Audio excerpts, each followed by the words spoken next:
What's better than Anchor's podcast creation tools? Nothing. Mankind has always searched for evidence of God's perfection, and we found it. Anchor is the easiest way to make a podcast.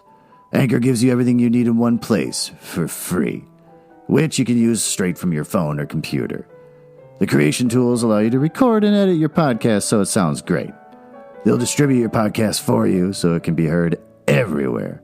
Spotify, Apple Podcasts, Google Podcasts, and the lesser of the podcast platforms like Stitcher. You can easily make money from your podcast with no minimum listenership. I've made $5, and I've been doing this for 3 months. So, download the Anchor app or go to anchor.fm to get started. Before I start the show, I feel like there should be a warning. I'm reading public domain books and short stories and whatever else. Some of it may be offensive. I don't read these things before, so I don't review it, so it's kind of just by chance. So if anything in here is offensive, or most likely with these really old books, bigoted, don't hold me responsible. I'll be just as surprised as you are. And with that, enjoy this episode of Leaves of Glen. I am Glenn Nuzzles.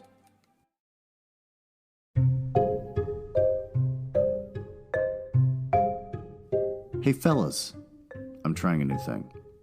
Hey fellas, what's going on with me? I really don't have anything to talk about. Basically, my life has been frozen in time since 5 or 6 recordings ago.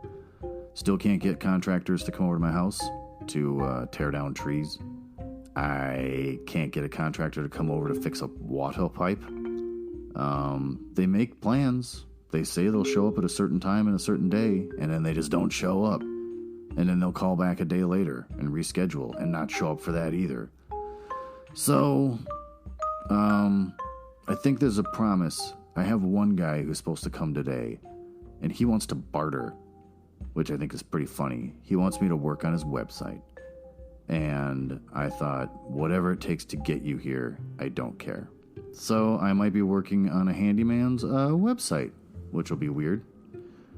Beyond that, I'm recording in my bedroom again, because my basement's gross. So you're going to hear a lot of airplanes flying overhead, and maybe a yowling cat. I've won the fly wars. The flies aren't coming in anymore. So that's good. Though one fly was in here this morning. But I blame the girlfriend for letting it in. And I'm not going to complain about the girlfriend letting a fly in. She's none of your business. Beyond that, I'm going out tonight. A friend is coming in from out of town, and I'm going to visit him. That's about it. So, this episode, I'm still dragging my feet. I don't really want to read a full story, apparently, so I found 2 short stories I'm going to read today. The first one called Thus I Refute Beelzy, which is a story I remember from when I was a kid, being read by Vincent Price on a really creepy audiobook thing of his. And another one called Chu-Bu and Sheemish from the Book of Wonder. So, enjoy the episode.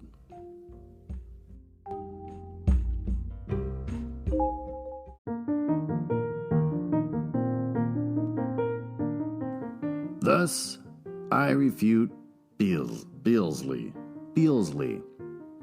That's how it's pronounced. By John Collier. There goes the tea bell, said Mrs. Carter. I hope Simon hears it. They looked out from the window of the drawing room. The long garden, agreeably neglected, ended in a waste plot. Here, a little summer house was passing close by, a beauty on its way to complete decay. This was Simon's retreat. It was almost completely screened by the tangled branches of the apple tree and pear tree, planted in too close together as they always are in the suburbs. They caught a glimpse of him now and then, as he strutted up and down, mouthing and gesticulating, performing all the solemn mumbo-jumbo of small boys who spend long afternoons at the forgotten ends of long gardens. There he is, bless him, said Betty. Playing his game, said Mrs. Carter. He won't play with the other children anymore. If I go down there, the temper, ! And comes in tired out, ! He doesn't have his sleep in the afternoons, asked Betty. You know what Big Simon's ideas are, said Mrs. Carter. Let him choose for himself, he says. That's what he chooses, and he comes in as white as a sheet. Look, he's heard the bell, said Betty. The expression was justified. Though the bell had ceased ringing a full minute ago, Small Simon stopped in his parade exactly as if its tinny dingle had at that moment reached his ear. They watched him perform certain ritual sweeps and scratchings with his little stick, and come lagging over the hot and flaggy grass toward the house.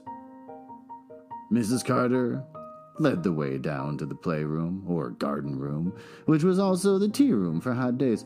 It had been the huge scullery of his tall Georgian house. Now the walls were cream-washed. There was coarse blue net in the windows, canvas-covered armchairs on the stone floor, and a reproduction of Van Gogh's sunflowers over the mantelpiece. Small Simon came drifting in and accorded Betty a perfunctory greeting. His face was almost a perfect triangle, pointed at the chin, and he was paler than he should have been. The little elf child, cried Betty. Simon looked at her. No, he said. At that moment, the door opened, and Mr. Carter came in, rubbing his hands. He was a dentist and washed them before and after everything he did. You, said his wife, home already? Not unwelcome, I hope, said Mr. Carter, nodding to Betty. 2 people canceled their appointments. I decided to come home, I said. I'm not unwelcome. Silly, said his wife. Of course not. Small Simon seemed doubtful. Continued Mr. Carter. Small Simon, are you sorry to see me at tea with you? No, Daddy. No what? No, Big Simon. That's right. Big Simon and Small Simon. That sounds more like friends, doesn't it? At one time, little boys had to call their father Sir, and if they forgot, a good spanking. On the bottom, Small Simon, on the bottom, said Mr. Carter, washing his hands once more with his invisible soap and water. The little boy turned crimson with shame or rage. But now, you see, said Betty, to help, you can call your father whatever you like. And what, asked Mr. Carter, has Small Simon been doing this afternoon, while Big Simon has been at work? Nothing, muttered his son. Then you have been bored, said Mr. Carter. Learn from experience, Small Simon. Tomorrow, do something amusing, and you will not be bored. I want him to learn from experience, Betty. That is my way, the new way. I have learned, said the boy, speaking like an old tired man, as little boys so often do. It would hardly seem so, said Mr. Carter. If you sit on your behind all afternoon doing nothing, had my father caught me doing nothing, I should not have sat very comfortably. He played, said Mrs. Carter. A bit, said the boy, shifting in his chair. Too much, said Mrs. Carter. He comes in all nervy and dazed. He ought to have his rest. He is sick, said her husband. He is a reasonable being. He must choose for himself. But what game is this, Small Simon, that's worth getting nervy and dazed over? There are very few games as good as that. It's nothing, said the boy. Oh, come, said his father. Are we friends, are we not? You can tell me. I was a Small Simon once, just like you, and played the same games you play. Of course, there were no airplanes in those days, but with whom do you play this fine game? Come on. We must all answer civil questions, or the world would not go round. With whom do you play? Mr. Beelzy, said the boy, unable to resist. Mr. Beelzy, said his father, raising his eyebrows inquiringly at his wife. It's a game he makes up, said she. Not makes up, cried the boy. Fool! That is telling stories, said his mother. And rude as well. We had better talk of something different. No wonder he is rude, said Mr. Carter. If you say he tells lies and then insist on changing the subject, he tells you his fantasy. You implant a guilt feeling. What can you expect? A defense mechanism. Then you get a real lie. Like in these 3, said Betty, only different, of course. She was an unblushing little liar. I would have made her blush, said Mr. Carter, in the proper part of her anatomy. But Small Simon is in the fantasy stage. Are you not, Small Simon? You just make things up. No, I don't, said the boy. You do, said his father. And because you do, it's not too late to reason with you. There's no harm in fantasy, old chap. There's nothing wrong with a bit of make-believe. Only you must learn the difference between daydreams and real things, or your brain will never grow. It'll never be the brain of a big Simon. So come on, let us hear about this Mr. Beelzy of yours. Come on, what's he like? He isn't like anything, said the boy. Like nothing on earth, said his father. That's a terrible fellow. I'm not frightened of him, said the child, smiling. Not a bit. I should hope not, said his father. If you were, you would be frightening yourself. I am always telling people, older than you are, that they are just frightening themselves. Is he a funny man? Is he giant? Sometimes he is, said a little boy. Sometimes one thing, sometimes another, said his father. Sounds pretty vague. Why can't you just tell us what he's like? I love him, said the small boy. He loves me. That's a big word, said Mr. Carter. That might be better kept for real things, like a big Simon and a small Simon. He is real, said the boy passionately. He's not a fool. He's real. Listen, said his father. When you go down to the garden, there's nobody there, is there? No, said the boy. Then you think of him inside your head and he comes? No, said small Simon. I have to make marks on the ground with my stick. That doesn't matter. Yes, it does. Small Simon, you are being obstinate, said Mr. Carter. I am trying to explain something to you. I have been longer in this world than you have, so naturally I am older and wiser. I am explaining that Mr. Beelzy is a fantasy of yours. Do you hear? Do you understand? Yes, Daddy. He's a game. He's a let's pretend.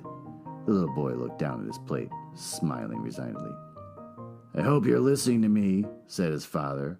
All you have to do is say, I have been playing a game of let's pretend with someone I make up called Mr. Beelzy. Then no one will say you tell lies. And you will know the difference between dreams and reality. Mr. Beelzy is a daydream. The little boy stared at his plate. He is sometimes there and sometimes not there, pursued Mr. Carter. Sometimes he's like one thing, sometimes another. You can't really see him, not as you see me. I am real. You can't touch him. You can touch me. I can touch you. Mr. Carter stretched out his big white dentist's hand and took his little son by the nape of his neck. He stopped speaking for a moment, tightened his hand. The little boy sank, his head still lower. Now you know the difference, said Mr. Carter, between a pretend and a real thing. You and I are one thing. He is another. Which is pretend? Come on, answer me. Which is pretend? Big Simon and Small Simon, said the boy. Don't, cried Betty, and at once put her hand over her mouth, for why should a visitor cry don't, when a father is explaining things in a scientific and modern way? Besides, it annoys the father. Well, my boy, said Mr. Carter, I have said you must be allowed to learn from experience. Go upstairs, right to your room, and you shall learn whether it is better to reason or to be perverse and obstinate. Go up. I shall follow you. You're not going to beat the child, cried Mrs. Carter. No, said the little boy. Mr. Beelzy won't let him. Go on up with you, shouted his father. Small Simon stopped at the door. He said he wouldn't let anyone hurt me, he whimpered. He said he'd come like a lion with wings on and eat them up. You'll learn how real he is, shouted his father after him. If you can't learn it at one end, you shall learn it at the other. There's a lot of very butt-focused jokes with this dad. I'll have your breeches down. I shall finish my cup of tea first, however, he said to the two women. Neither of them spoke. Mr. Carter finished his tea and unhurriedly left the room, washing his hands with his invisible soap and water. Mrs. Carter said nothing. Betty could think of nothing to say. She wanted to be talking, for she was afraid of what they might hear. Suddenly it came. It seemed to tear the air apart. Good God, she cried. What was that? He's heard him. She sprang out of her chair, her silly eyes flashing behind her glasses. I'm going up there, she cried, trembling. Yes, let us go up, said Mrs. Carter. Let us go up. That was not Small Simon. It was on the second-floor landing that they found the shoe, with the man's foot still in it, much like that last morsel of a mouse, which sometimes falls unnoticed from the side of the jaws of the cat. That's gross.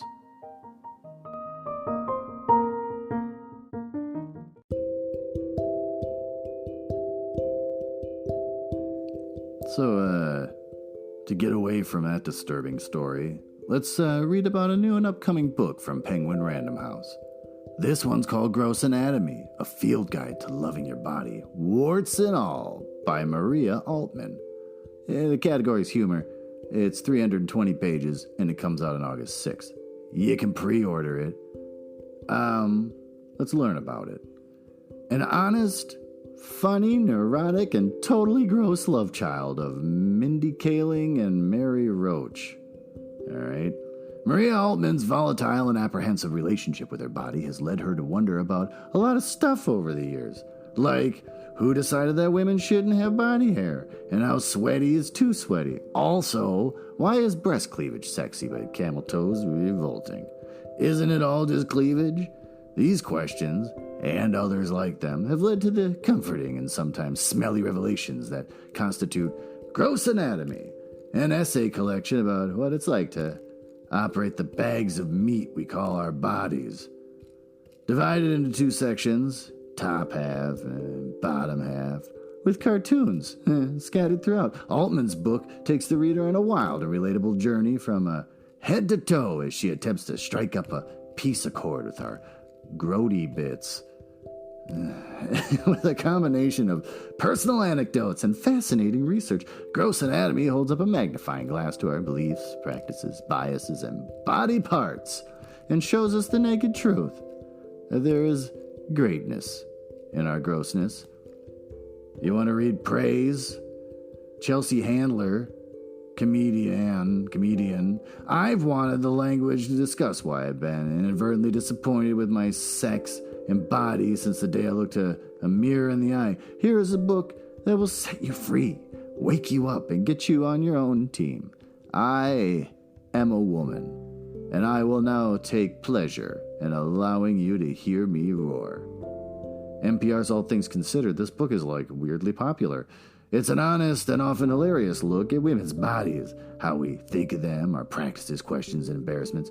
It's all on display, and Maria Altman is not shy about any of it. Publishers Weekly, delightfully crass. Altman's level of research, coupled with her unique shade of humor, sets her series of essays apart. Kirkus Reviews, that's a name I'm familiar with, an enduringly outrageous attempt to demystify the female body while shedding light on the causes of female corporal insecurities, a simultaneously funny and informative memoir about the wonder of the human body. Book list, there's a ton. Tori Telfer, author of The Lady Killers, Fortune to Jitterbug. Oh, John Ronson of The Psychopath Test. I read that a long time ago. Let's see what he has to say. I love how Gross Anatomy delightfully reveals Maria Altman's upbeat and life-affirming obsession with the human body, our loveliness and not-so-loveliness. Lots of people will soon feel far more body-positive because of this book. Well, there you go. If you're looking for a book that's weird, get Gross Anatomy by Maria Altman. It's coming out on the 6th. Enjoy.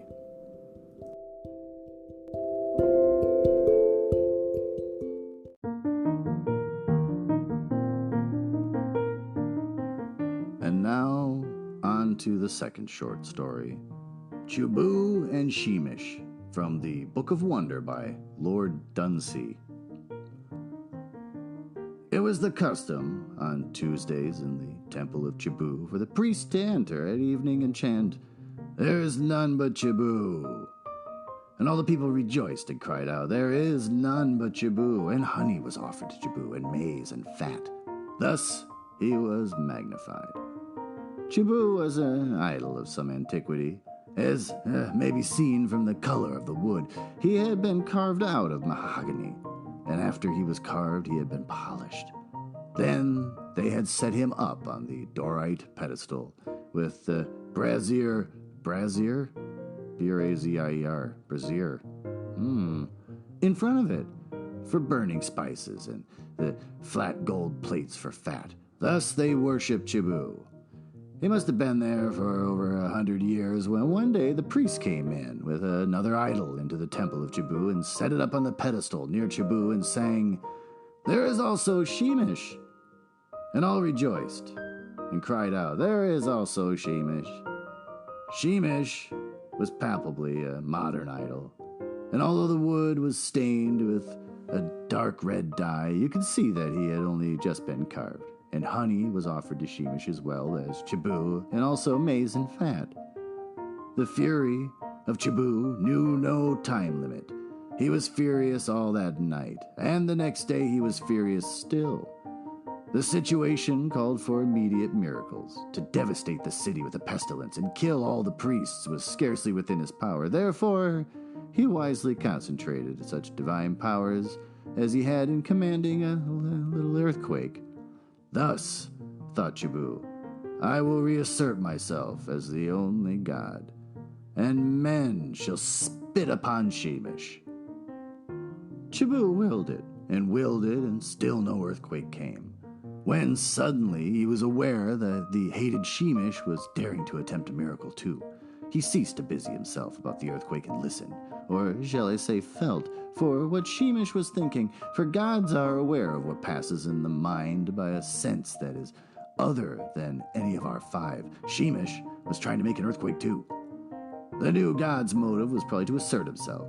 I doubt if Chu-Bu understood or cared for his motive. It was sufficient for an idol already aflame with jealousy that his detestable rival was on the verge of a miracle. All the power of Chu-Bu veered around at once and sat dead against the earthquake, even a little one. It was thus that the temple of Chu-Bu for some time, and then no earthquake came. To be a god and to fail to achieve a miracle is a despairing sensation. It is as though men should determine upon a hearty sneeze, and as though no sneeze should come. It is as though one should try to swim in the heavy boots or remember a name that is utterly forgotten. All these pains were Sheemish's. And upon Tuesday the priest came in, and the people, and they did worship Chu-Bu and offered fat to him, saying, "Oh, Chu-Bu, who made everything." And then the priest sang, "There is also Sheemish." And Chu-Bu was put to shame, and spake not for 3 days. Now there were holy birds in the temple of Chu-Bu, and when the 3rd day was come, and the night thereof, it was as it was revealed to the mind of Chu-Bu that there was dirt upon the head of Sheemish. And Chu-Bu spake unto Sheemish, as speak the gods, moving no lips, nor yet disturbing the silence, saying, "There is dirt upon thy head, O Sheemish." All night long he muttered again and again, "There is dirt upon Sheemish's head." And when it was dawn, the voices were heard far off. Chu-Bu became exultant with earth's awakening things, and cried out till the sun was high, "Dirt, dirt, dirt upon the head of Sheemish." And at noon he said, so Sheemish would be a god. Thus was Sheemish confounded. And with Tuesday one came and washed his head with rose water, and he was worshipped again, when they sang, "There is also Sheemish." And yet Chu-Bu was content, for he said, "The head of Sheemish has been defiled." And again, "His head was defiled, it is enough."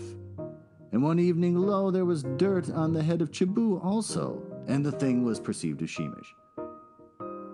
It is not with the gods as it is with men. We are angry with one another and then turn from our anger again. But the wrath of the gods is enduring. Chu-Bu remembered, and Sheemish did not forget. They spake as we do not speak, in silence, yet heard of each other, nor were their thoughts as our thoughts. We should not judge them merely by human standards. All night long they spake, and all night they said these words only, "Dirty Chu-Bu and dirty Sheemish. Dirty Chu-Bu, dirty Sheemish," all night long. Their wrath had not tired at dawn, and neither had wearied of this accusation. And gradually Chu-Bu came to realize that there was nothing more than the equal of Sheemish. All gods are jealous. But this equality with the upstart Sheemish, a thing of painted wood 100 years newer than Chu-Bu, and this worship given to Sheemish in Chu-Bu's own temple was particularly bitter. Chu-Bu was jealous even for a god. And when Tuesday came again, the third day of Sheemish's worship, Chu-Bu could bear it no longer. He felt that his anger must be revealed at all costs, and he returned with all the vehemence of his will to achieving a little earthquake. The worshippers had just gone from his temple when Chu-Bu settled his will to attain this miracle. Now and then his meditations were disturbed by that now familiar dictum, "Dirty Chu-Bu," but Chu-Bu willed ferociously, not even stopping to say what he longed to say and had already said 900 times, and presently even these interruptions ceased. They ceased because Sheemish had returned to a project that he had never definitely abandoned, the desire to assert himself and exalt himself over Chu-Bu by performing a miracle. And the distinct being volcanic, he had chosen a little earthquake as the miracle most easily accomplished by a small god. Now an earthquake that is commanded by two gods has double the chance of fulfillment than when is willed by one, and an incalculably greater chance when two gods are pulling different ways, as, to take the case of older and greater gods, when the sun and the moon pull in the same direction, we have the biggest tides. Chu-Bu knew nothing of the theory of tides. He was much too occupied with his miracle to notice what Sheemish was doing, and suddenly the miracle was an accomplished thing. It was a very local earthquake, for there are other gods than Chu-Bu or even Sheemish, and it was only a little one as the gods had willed, but it loosed some monoliths in a colonnade that supported one side of the temple, and the whole of the wall fell in. And the low huts of the people of that city were shaken a little, and some of their doors were jammed so that they would not open. It was enough, and for a moment it seemed that it was all. Neither Chu-Bu nor Sheemish commanded there should be more, but they had set in motion the old law older than Chu-Bu, the law of gravity. That colonnade had held back for 100 years, and the temple of Chu-Bu quivered, and then stood still, swayed once, and was overthrown on the heads of Chu-Bu and Sheemish. No one rebuilt it, for nobody dared to near the terrible gods. Some said that Chu-Bu wrought the miracle, but some said Sheemish, and thereof schism was born. The weakly amiable, alarmed by the bitterness of rival sects, sought compromise, and said that both had rotted. But no one guessed the truth, that the thing was done in rivalry. And a saying arose, and both sects held this belief in common, that whoso toucheth Chu-Bu shall die, and whoso looketh upon Sheemish. That is how Chu-Bu came into my possession when I traveled once beyond the hills of Ting. I found him in the fallen temple of Chu-Bu with his hands and toes sticking up out of the rubbish, lying on his back. And in the attitude just as I found him, I keep him to this day on my mantelpiece, as he is less liable to be upset that way. Sheemish was broken, so I just left him where he was.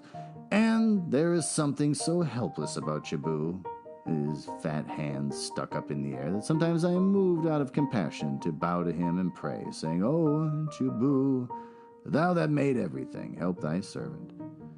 Chu-Bu cannot do much, though once I am sure that at a game of bridge he sent me the ace of trumps after I had not held a card worth having for the whole of the evening.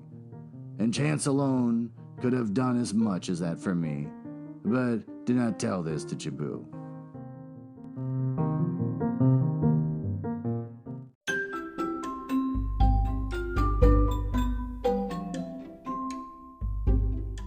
And there you have it. Thus I refute Beelzy and Chu-Bu and Sheemish for your pleasure. I hope you enjoyed it. I guess I'll have to suck it up and start reading an actual book. So look for that in a couple days.